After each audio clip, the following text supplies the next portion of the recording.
দিয়ে প্রতিদিন কৃষ্ণ নাম করো সারাদিন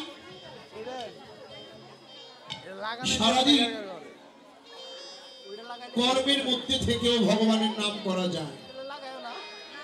দিনান্তে একবার হলো ভগবানের চরণে নিজেকে নিবেদন করো। এমনি ভাবে একদিন নয় দুদিন নয়, প্রতিদিন ভজন করতে করতে এ দেহের কুকামনা কুবাসনা যেদিন দূরীভূত হবে, হৃদয়টা যেদিন ফুলের মতন পবিত্র হবে, সেদিনই আমার এই দেহটা ভগবান গ্রহণ করবে।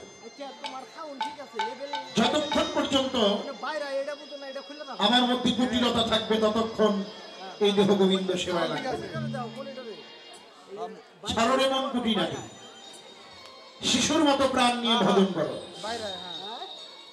ওই যে মীরাবাই বলেছিলেন, মীরা কহে বিনা প্রেম নাহি মিলে নন্দলাল, প্রেম চাই ভক্তি চাই, তাছাড়া আমার ভগবানকে পাওয়া যাবে না। যদি কোটি কোটি টাকা দিয়ে ভগবানকে পাওয়া যেত, বড় বড় রাজা বাদশারাই ভগবানকে কিনে নিত। যদি বিদ্যা দ্বারাই ভগবানকে পাওয়া যেত, বড় বড় বিদ্বান পণ্ডিতেরাই ভগবানকে পেয়ে যেত না। বিদ্যা দিয়ে নয়, পাণ্ডিত্য দিয়ে নয়, ভক্তি দিয়ে। ভগবানকে পাবার একটাই পথ, সেটি হলো ভক্তি। ভক্তি ছাড়া ভগবানকে পাওয়া যাবে না। তাই আজকে আপনাদের অন্তরে প্রেম ভক্তি আছে বলে আজকে আপনারা ছুটে এসেছেন এই মহতী অনুষ্ঠান শ্রী গুরুপাঠ শ্রীধাম বৃন্দাবন। আমরা এই বৃন্দাবনে এসে প্রেমানন্দে হরি বল হরি বল হরি বল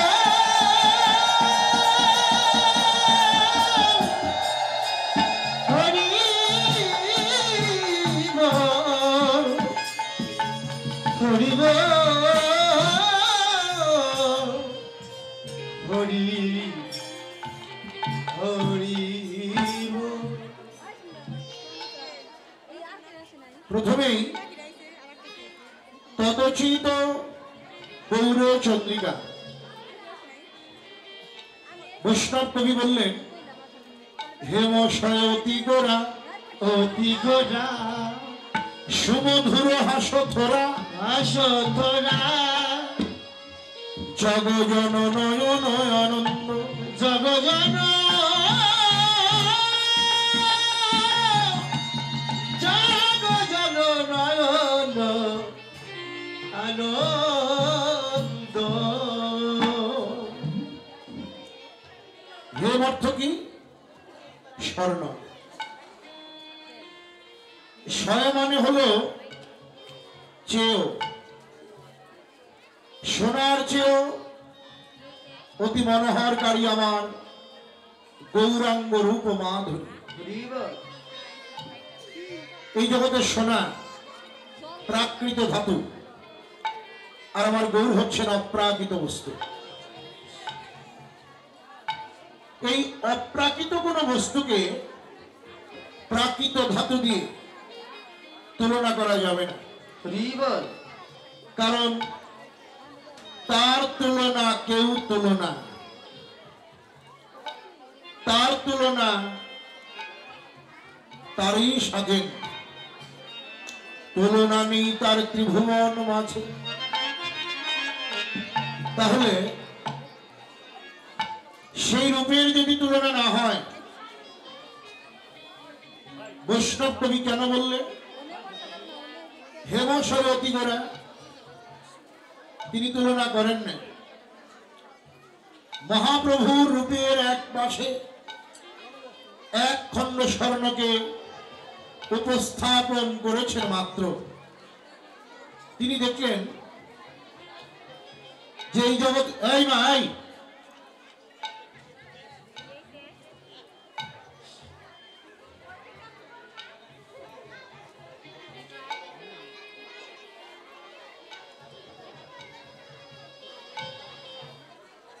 বৈষ্ণব কবি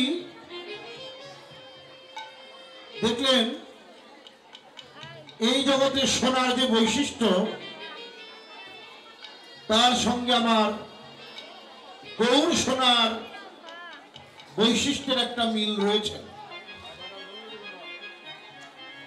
যদি বলেন কেমন মিল, যারা স্বর্ণকার তারা ভালো জানে। স্বর্ণকে যখন গলায় সেখানে সোহাগা মিশিয়ে তাপ দেওয়া হয়, তখন ওই সোনা গলে যায়। ঠিক তদ্রুপ আমার গৌর সোনাও গলে। যদি বলেন কিভাবে, তার জন্য চাই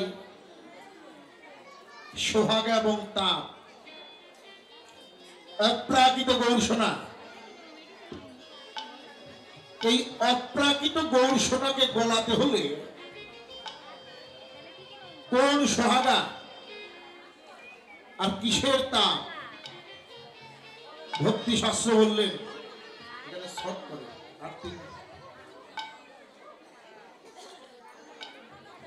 যে সোহাগার নাম হলো ভক্তের ভক্তি সোহাগা। যদি কোনো ভক্ত তার অন্তরের ভক্তি সোহাগা ওই গৌর সোনায় মিশ্রিত করে যদি একবার অনুরাগের তাপ দেয়,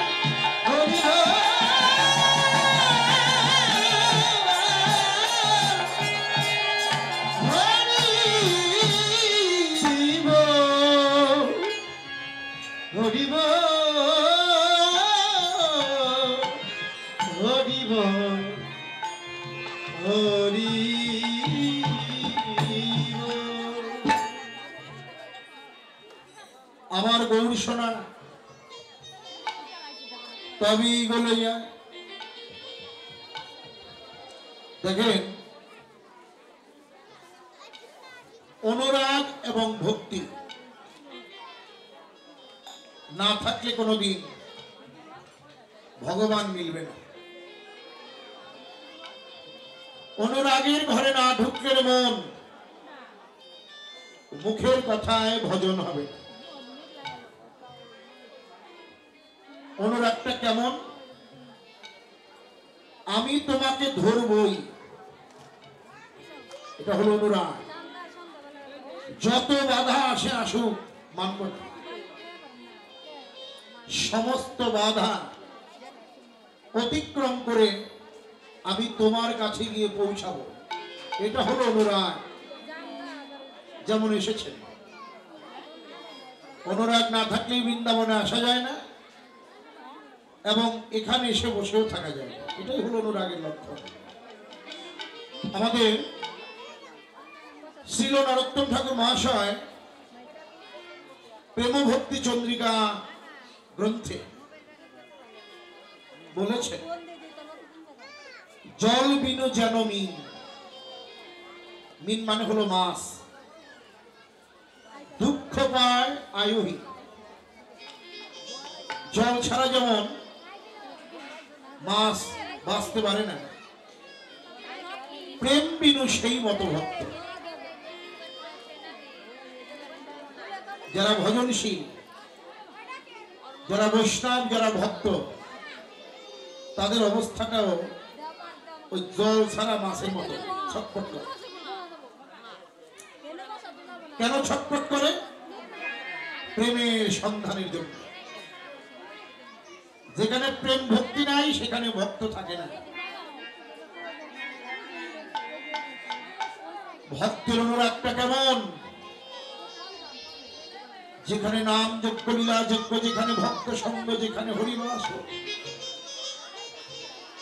সেখানেই ভক্ত ছুটে যায়, ছুটে যায় পাগলের মতো।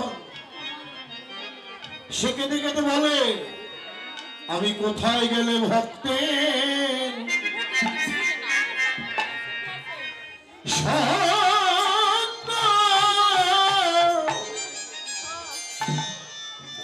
আমি সঙ্গ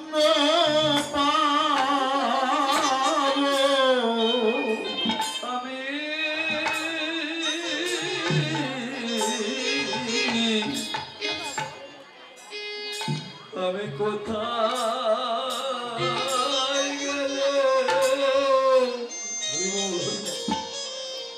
ভক্তের সঙ্গ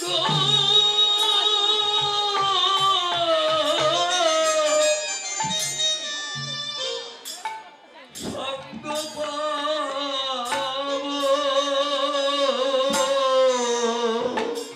আমারই তাপি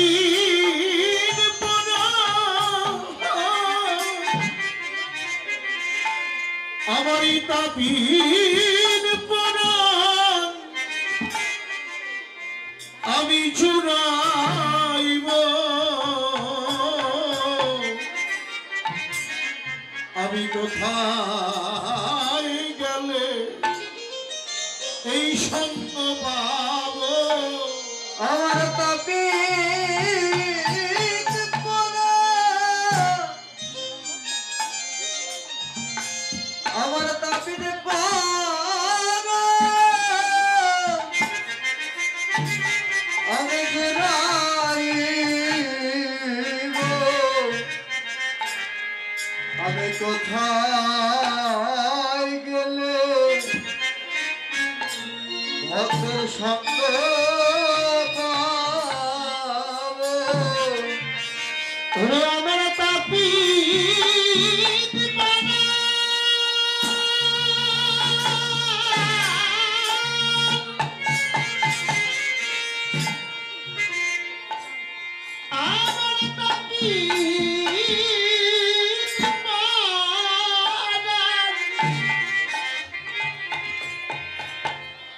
আমার তাপিত পারান জুড়াইব আমি কোথায় গেলে ভক্তের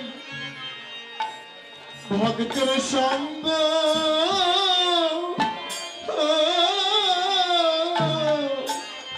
সঙ্গ পাব আমি কোথায় গেলে ওরে আমার তাপিত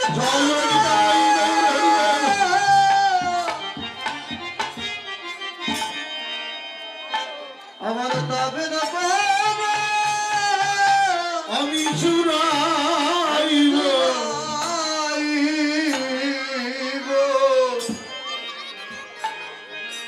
আমি কোথায় গেলে ভক্তে সঙ্গ পাবো আমারই মানব জন আমারই মানব জন আমি ধন্য করব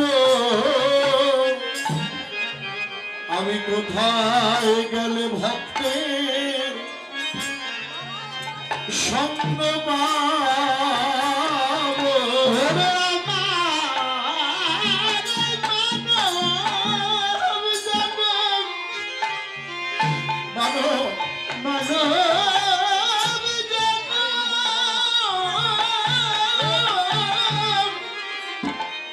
মানব আমি ধন্য করব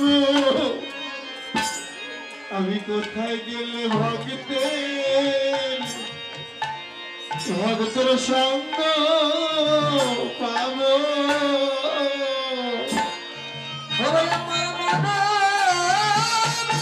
জয় জয় সাধুগুরু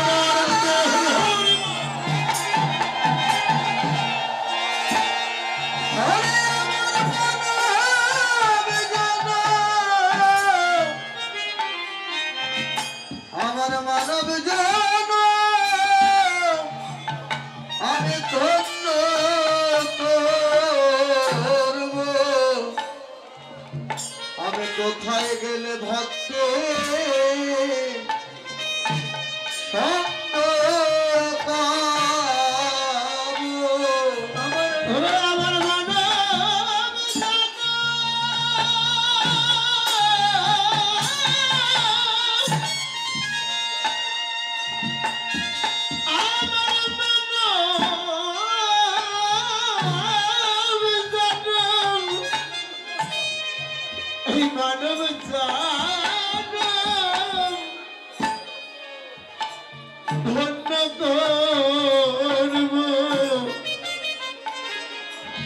আমি কোথায় গেলে ভক্তের সঙ্গ পাবো আরে আমার মানব জানা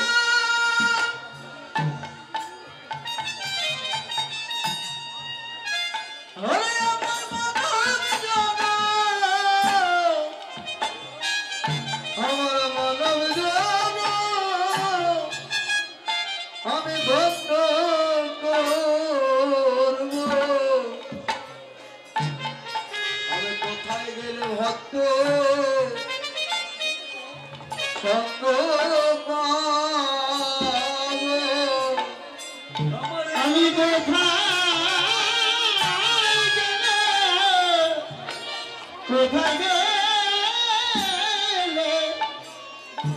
গেলে ভগব সঙ্গ পাবো আমার মানব জানা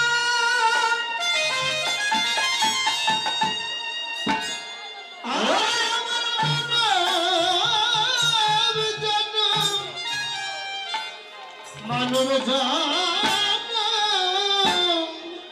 ধন্য করব আমি কোথায় গেলে সঙ্গ পাবো এই মানব জনম ধন্য করব এই শ্রী গুরু বৈষ্ণবের সঙ্গ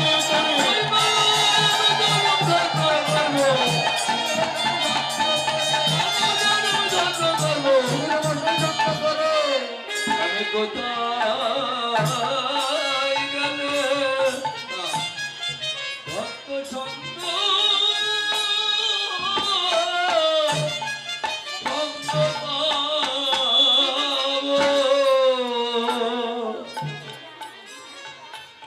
জগজন মনোহরকারী পুরার উপমাধুরী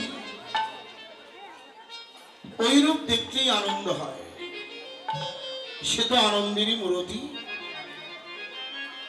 প্রশ্ন হয় যে ওই রূপ দেখে এত আনন্দ হবার কারণটা কি সে যে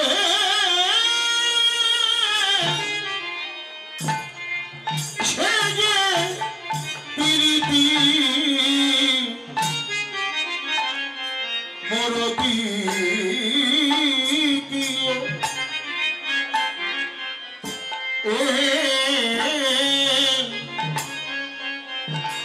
রূপ রূপ ধর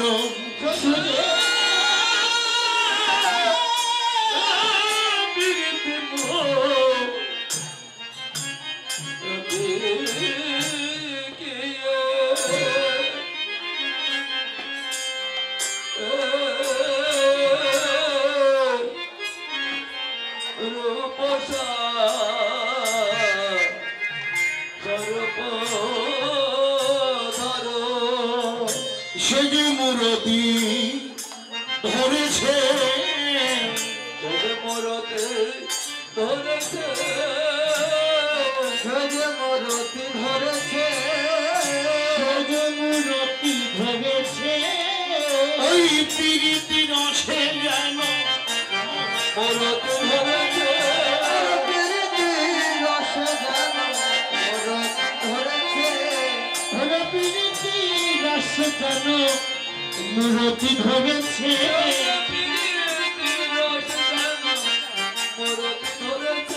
জীবের পুরতি নাশিত মূরতি ধরেছে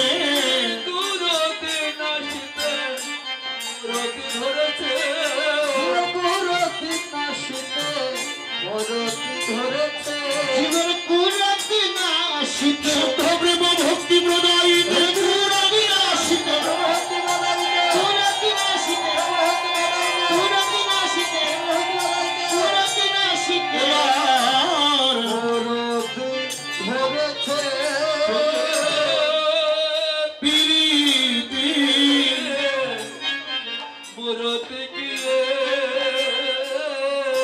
রূপ রূপ সর্বধর।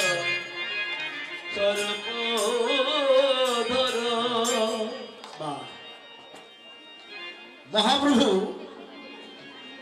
পীরিতি রসের মূরতি ধরলেন। পীরিতি রস কি? নয়নে নয়নে বান বরিশনে তাহি উপজিল, অধরে অধরে সুধা বরিশনে তাহে জনমিলরি, হিয়ায় হিয়ায় প্রেময়ালিঙ্গনে তাহে জনমিলতি। চণ্ডীদাস কহেন এই তিন অক্ষরে হইল পীরিতি, হইল পীরিতি,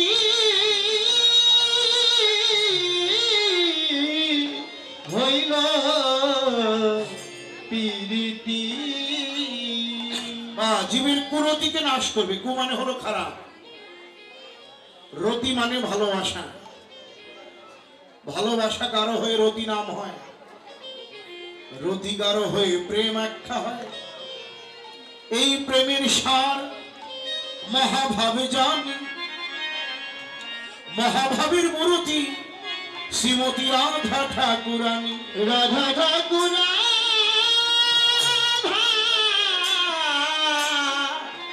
রাধা ঠাকুর রানী। তাহলে কু মানে খারাপ, রতি মানে ভালোবাসা। যে ভালোবাসাটা নষ্ট হলো, প্রশ্ন হয় ভালোবাসা কেন নষ্ট হয়? যে পাত্রে ভালোবাসা দেবার কথা ছিল সেই পাত্রে তো ভালোবাসা দিলাম। পাত্র যদি ভালো না থাকে, যত ভালো জিনিসই রাখো ভালো থাকবে না। বাজার থেকে দুগ্ধ ক্রয় করে আনলাম, ভালো খাঁটি দুগ্ধ, পরমান্ন রন্ধন হবে। 5 জন বৈষ্ণব এসেছে, দুগ্ধ ক্রয় করে এনে যেই ভাণ্ডে আমি পরমান্ন রন্ধন করব সেই ভাণ্ডটা আমার ভালো ছিল না। হয়তোবা কোনো টক জাতীয় জিনিস গায়ে লেগেছিল, ঢালা মাত্রই সেটা নষ্ট হলো। ঠিক তদ্রুপ বিশুদ্ধ ভালোবাসা ভগবান আমাকে দিয়েছে, চালান পূর্ণ করে দিয়েছে 16 আনা। যেখানে সেখানে সেই ভালোবাসা আমি অর্পণ করলাম, কিন্তু যেখানে অর্পণ করেছি পাত্র তো ভালো ছিল না। ওই ভালোবাসা ভাই বন্ধু আত্মীয় স্বজন পুত্র পরিজন সকলকে আমি দান করলাম। পেছনে স্বার্থ, স্বার্থ শেষ, ভালোবাসা তো থাকবেই না, বরঞ্চ শত্রুতে পরিণত হবে। তখন ঘরের কোণে বসে কাঁদবো আর আক্ষেপ করবো, হায় রে এতদিন কাদের ভালোবাসা। ওই যে বিল্লমঙ্গল ঠাকুর চিন্তামণিকে ভালোবেসেছিল। চিন্তামণি বলেছিল, ঠাকুর এই যে তুমি আমাকে ভালোবাসো, এই ভালোবাসার 100 1 ভাগও যদি গোবিন্দকে দিতে পারতে, এতদিনে তুমি গোবিন্দ চরণ লাভ করতে পারতে।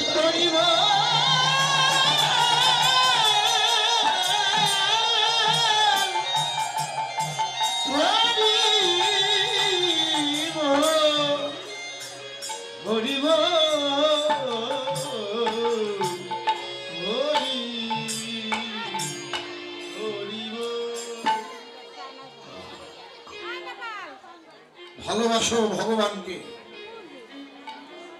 ভালোবাসো আমার গৌর হরিকে। যে ভালোবাসা কোনোদিন নষ্ট হবে, জন্ম জন্মান্তর থেকে যাবে। সম্বন্ধ লইয়া ভজে তারে কৃষ্ণ নাহি তেজে, আর সব মনে অকাল প্রতিরূপে বন্ধুরূপে সখারূপে যে যেভাবে তাকে ভালোবাসে ভগবান তাকে সেইভাবে করুণা করে। যে যথামাং প্রবর্তন্তে তং তথৈব ভজম্মহং, যে আমাকে যেভাবে ভজনা করেন আমি সেই ভক্তকে সেইভাবেই ভজনা করে থাকি। গীতায় ভগবান বলেছেন যে অনন্যাশ্চিত্তন্ত মাং যে জনা পর্যপাসতে তেষাং নিত্যভিযুক্তানাং যোগক্ষেমং বহাম্যহম। অনন্য চিত্ত হয়ে যে আমার ভজনা করেন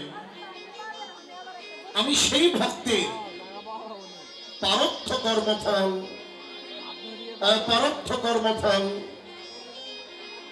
নিজের মাথায় বহন করে বেড়াই।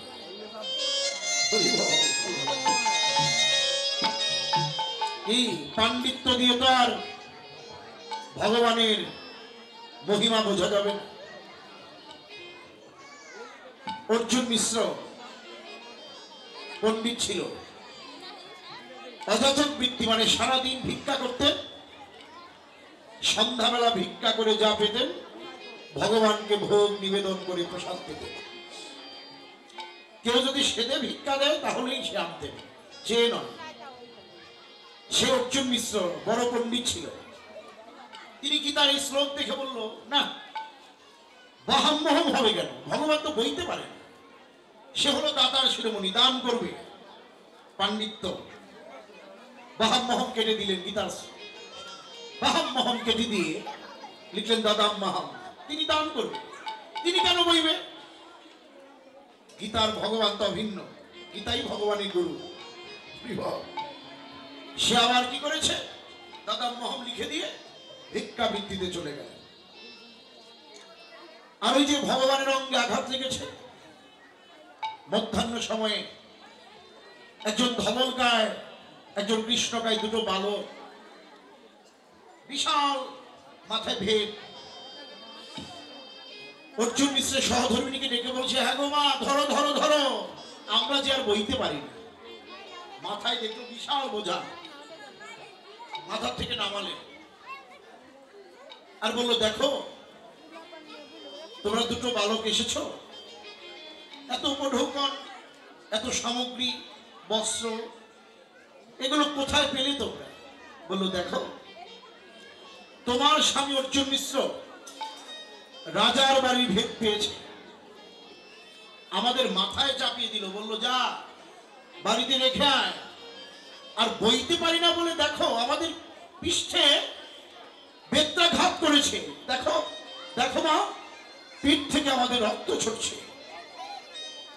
অর্জুন মিশ্রের সহধর্মী বলল, হয় সে তো জ্ঞান স্বরূপ একটা পিঁপড়া পর্যন্ত আঘাত করে না, আর তোমাদের মতো দুটো বালক দেখতে যেন ব্রজের কানাই বলায়, তাই তো এসেছে, চিনতে পারেন। বাবা তোমরা বসো, আমি এক ঘটি জল নিয়ে আসি। এই বলে জল আনতে গেল, আর এইদিকে ওরা দুজন অন্তর্ধান হল। এসে আর কোথাও পেল না। সন্ধ্যাবেলা অর্জুন মিশ্র ঘরে ঢুকেছে, দেখলো ঘর বোঝাই বিভিন্ন সবজি, ফল, বস্ত্র, চাল ডাল একেবারে পরিপূর্ণ সব। সে কি, এগুলো কি? তার সহধর্মী বলল, তুমি না দুটো বালককে দিয়ে রাজার বাড়ি ভেদ পেয়েছো, পাঠিয়ে দিলে। ছোট্ট দুটি বালক, তোমার কি এতটুকু করুণা নেই? আমি জানি তুমি জ্ঞান স্বরূপ একটা পিঁপড়া পর্যন্ত তুমি আঘাত করো না, আর একেবারে ব্রজের কানাই বলাইয়ের মতোই দেখতে, ওরা বইতে পারে না বলে তুমি তাদের বেত্রাঘাত করলে।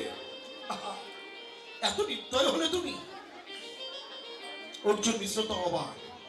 আরে দেখো ভিক্ষা করে এই যে আমি পেয়েছি, আর তুমি বলছো রাজার বাড়ি ভেদ। না না, আমি তো কিছু পাইনি গো, কাউকে দিয়ে আমি কিছু পাঠাইনি। তাহলে দুটো বালককে এলো অর্জুন মিশ্র গৃহ মন্দিরে প্রবেশ করলেন, গিয়ে ধ্যানস্থ হলেন। দেখলেন এ তো যে কেউ নয়, এ তো অনন্ত কোটি ব্রহ্মাণ্ডের কর্তা, আমার জ্ঞান নয়ন ঘুচিয়ে দেওয়ার জন্য এসেছিল। পাণ্ডিত্য দিয়ে আমি ভগবানের মহিমা বুঝতে পারিনি। গীতা বাহাম্মহম কেটে দিয়ে আমি লিখেছি দাদাম্মহম। তিনি বইবে কেন, তিনি দান করবে এটা আমি বুঝতে পারি না। সাথে সাথে সে দাদাম্মহম কেটে দিয়ে আবার পুনরায় বাহাম্মহম লিখে। আরে এখান থেকে আমাদের শিক্ষা যে ভগবান তিনি শুধু দাতার শিরোমণি নয়, তিনি বোঝা বহে। বোঝা তিনি বহেন, কার বোঝা? তিনি তাকে ডাকার মতো যে ডাকে, তিনি সেই ভক্তের বোঝা। ভক্তের বোঝা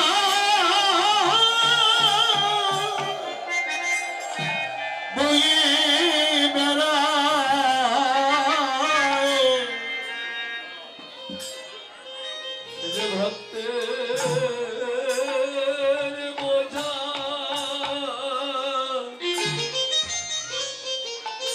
বয়ে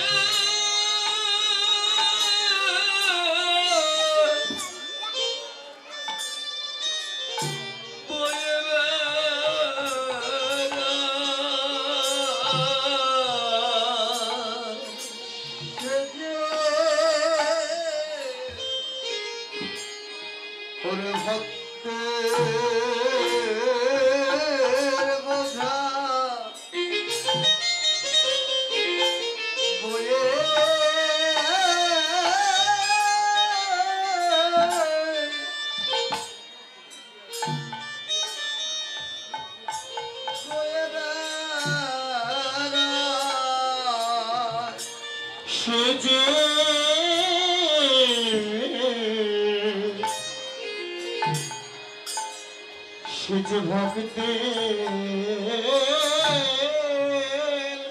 বোঝা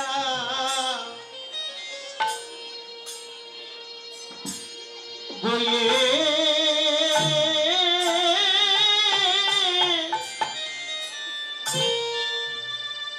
ওরে বয়ে বেড়ায়।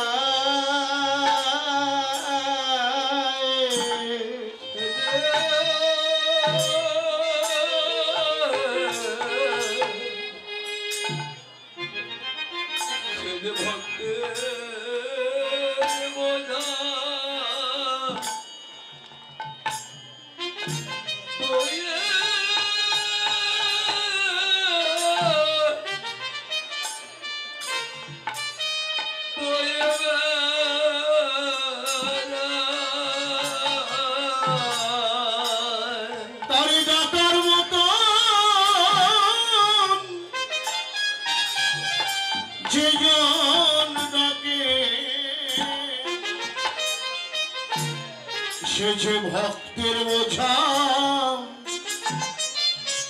বয়ে বেড়ায়। ওরা তার ডাকার মতো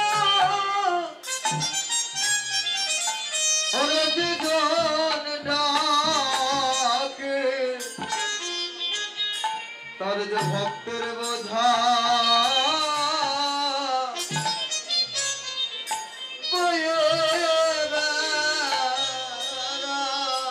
আরে আমি একদিন তারে আমি ভজিলেম না রে, আমি একদিন তারে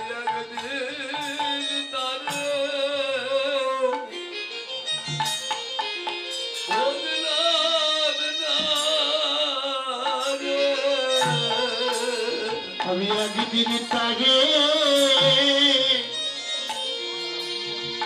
ভজলাম না রে, আমি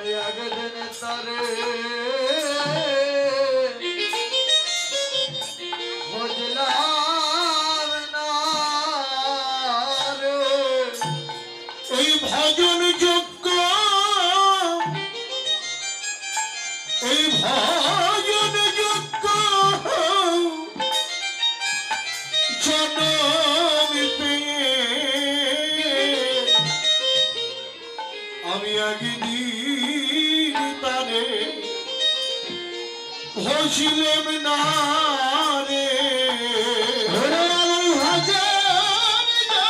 জয় শ্রী গুরু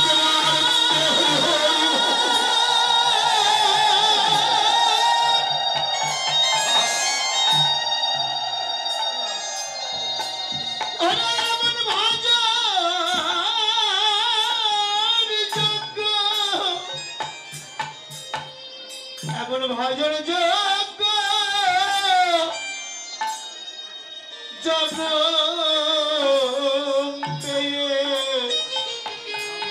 আমি একদিন তারে ভজিলেম না রে। ভজলেম না রে। আমার দেখতে দেখতে আয়ু বেলা ডুবে গেল। আমি একদিন তারে ভজিলেম না রে। শ্রী গুরু প্রেমানন্দ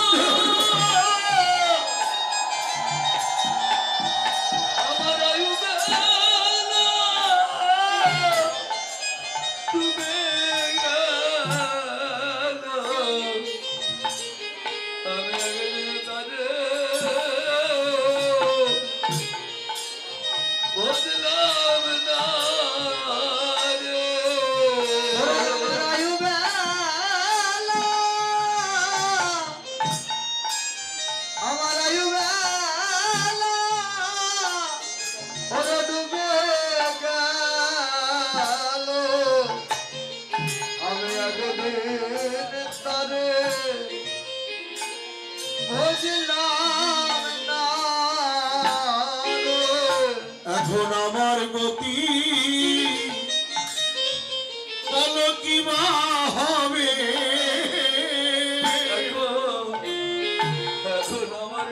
আমার গতি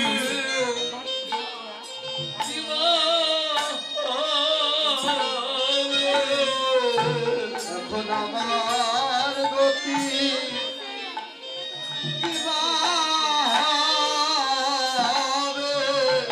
ওরে আমার গতি কিবা হবে। এখন আমার গতি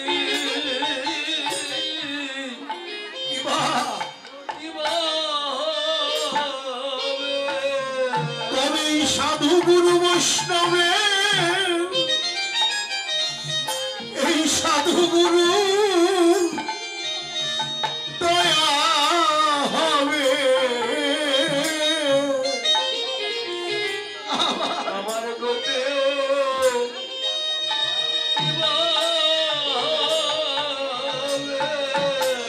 ওরে সাধু গুরু বৈষ্ণব শ্রী গুরু প্রেমানন্দ হরি হরি।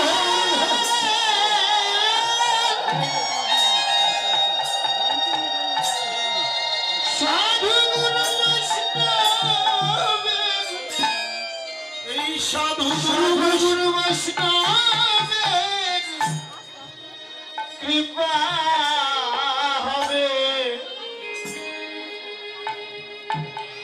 আমার গতি আমার গতি কিবা হবে। তবে সাধু গুরু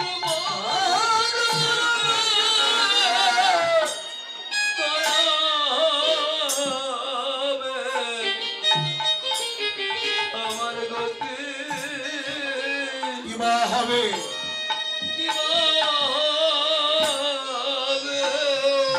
আমি যেন গৌর বলে কানতে পারি, যেন গৌর বলে কাঁদতে পারি। আমি যেন গৌর বলে কাঁদতে পারি। যেন গৌর বলে কাঁদতে পারি। এই নদী আর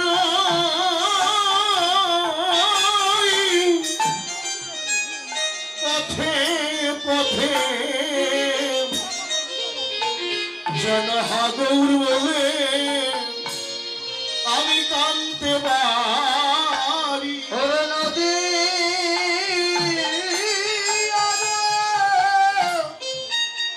ওরে পথে পথে আমি যেন হাগর বলে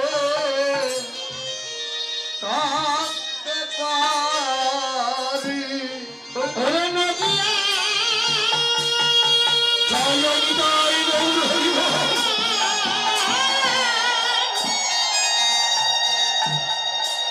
ওরে নদিয়া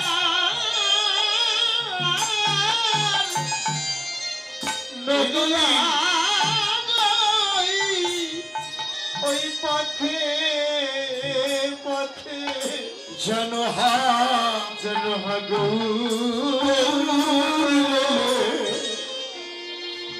কাঁদতে পারি আমি এই কাঙাল বেশে দেশে দেশে আগৌর বলে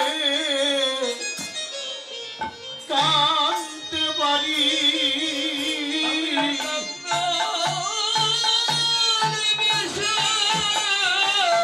দেশে গৌর বলে কাঁদতে পারে কাকাল বেশে দেশ দেশে যেন হাগর বলে কাঁদতে পারি আমি এই কাঙাল বেশে দেশে দেশে যেন হাগৌর প্রাণ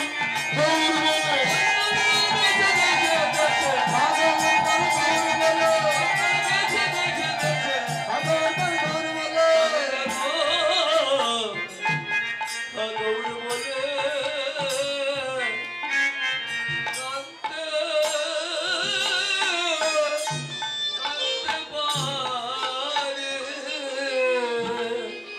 স্বরূপ ধরেছে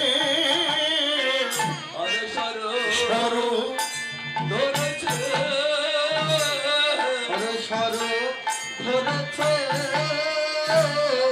স্বরূপ ধরেছে মহাভাব স্বরূপিনী স্বরূপ ধরেছে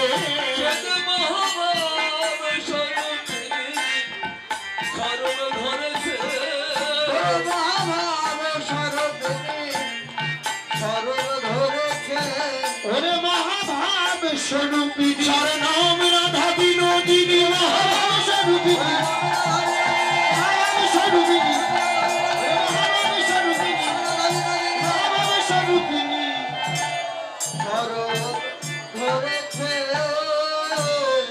ওই সোনা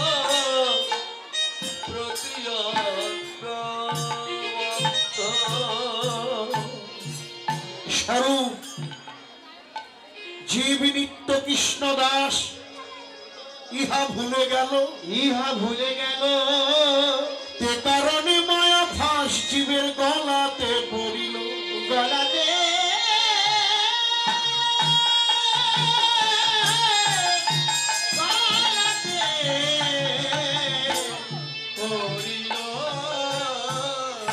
তাতে কৃষ্ণ ভজে করে গুরুর সেবন মায়া জল ছুটে পায় গোবিন্দ চরণ গোবিন্দ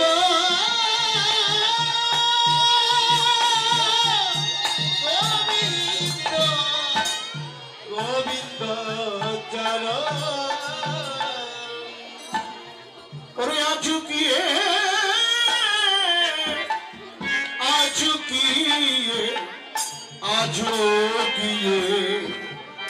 নব দীপ চন্দ্র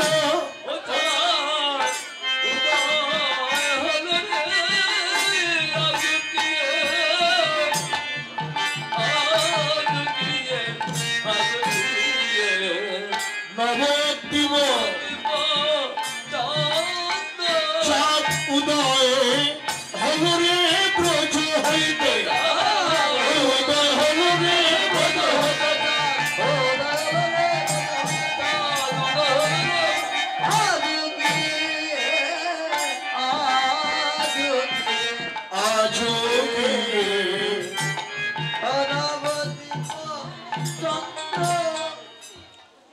আজকিয়ে নবদ্বীপ চন্দ্র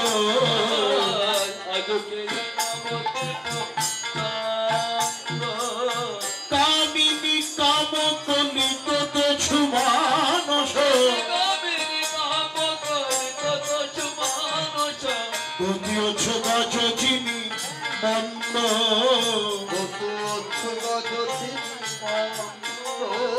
দ্বিতীয় ছোগা চিনি মন্দ আর ছেলে দুলে যায় ধীরে ধীরে যায় রে বর্তমা তঙ্গির মতো হেলে দুলে যায় রে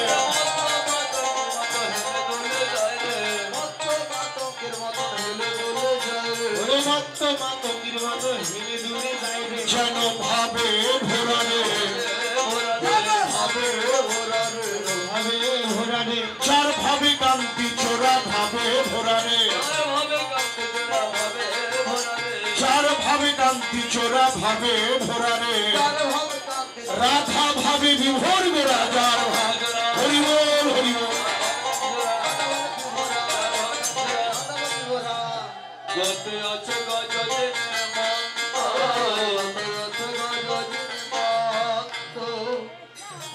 জয় নবদ্বীপ ভারত প্রদীপ নদিয়ার চাঁদুদয় হলো গৌর ভক্তের হৃদয় আকাশে